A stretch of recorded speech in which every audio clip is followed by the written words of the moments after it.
Hello everyone, Hiccup and my fans, welcome back into our new story. Let's start. Let's make our new story with Hiccup. Like, share, subscribe if you want more.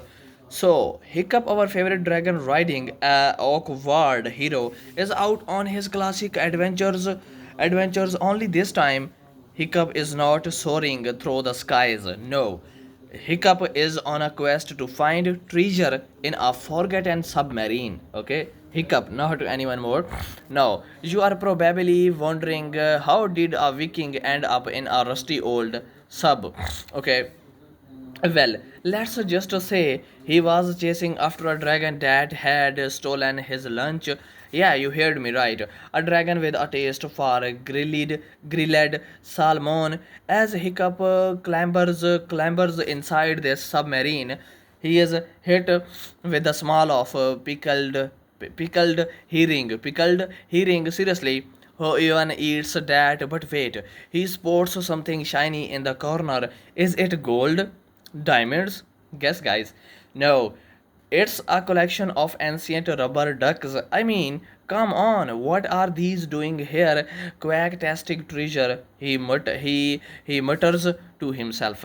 Just then, the lights flicker on because every forgotten submarine has mood lightning, right? And Hiccup sees something that makes him scream like a banshee. There is a dragon,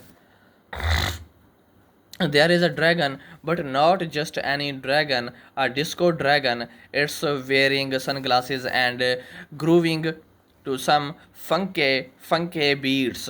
What is up, my dude? It says in the coolest voice ever. Hiccup is like, am I hallucinating? I am hallucinating. What? Did I eat too much pickled herring? Herring? But no, it's real. The disco dragon offers him a dance off for the rubber duck treasure. Hiccup, being the awkward dancer he is, busts out some moves bust out some moves that look more like an octopus having a seizure. In the end, they both collapse in laughter. The dragon decides Hiccup is too much fun to eat. Thank goodness.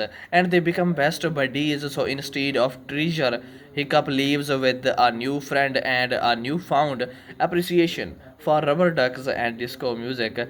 And my friends, is how Hiccup went from lunch thief to dance partner in a forgotten submarine. Oh no, adventure could be so quacktastic.